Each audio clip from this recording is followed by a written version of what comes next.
Dobrý deň, volám sa Radovan Vitek a vítam vás na tomto krátkom webinári z dielne Beznizu.sk. Dnes si ukážeme, ako rýchlo a bezpečne vyrovnať výsilnú markízu, ktorá časom sadla alebo zmenila sklon pri bežnom používaní.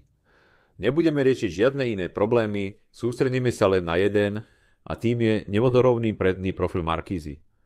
K tomuto postupu budeme potrebovať kľúče veľkosti 13 a 17, prípadne vodováhu a malý rebrík. Ak vodováhu nemáte, postačí len dobrý zrak, prípadne nejaký bod, podľa ktorého chcete nastaviť tento sklon. Najprv markízu úplne vysuňte. Tak uvidíte, ako veľmi je predný profil naklonený a získate pohodlný prístup k nastavovacím skrutkám.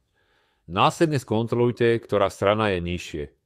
Ak je odchýlka malá do 1 cm, stačí jemná úprava pomocou skrutky S1. Predtým, ako začnete nastavovať skrutku S1, si jemne povolíme skrutky S2 a S3. Skrutky a samotné nastavovanie sa vykonáva z boku markízy. Niektoré markízy majú na samotných skrutkách plastové krytky, tie dáme samozrejme pred nastavovaním dolu. Vezmite kľúč číslo 13 a na strane, ktorá je nižšie, otočte skrutku približne o štvrť otáčky nahor. Markíza sa jemne zdvihne. Znovu priložte vodováhu a skontrolujte výsledok.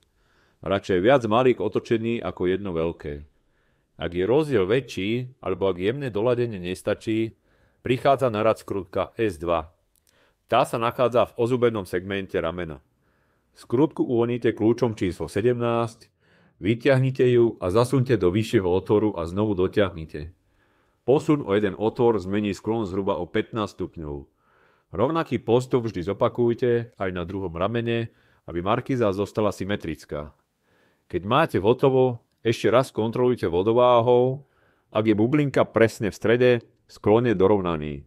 Ak nie, doľate drobné milimetre skrutkou S1.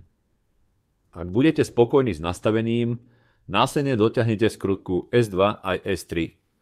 Takto jednoducho predĺžite životnosť markízy, zabezpečíte správny odtok dažďa a látka zostane krásne napnutá. Ak si na tieto úkony netrúfate, pokojne nám napíšte na info@bezhmyzu.sk. Radi sa zastavíme a markízu nastavíme za vás. Ďakujem, že ste si našli čas. Ak sa vám návod páčil, sledujte nás pre ďalšie praktické tipy zo sveta tieňacej techniky. Prajem vám príjemný deň a spokojné chvíle v tieni vašej dokonale nastavenej markízy.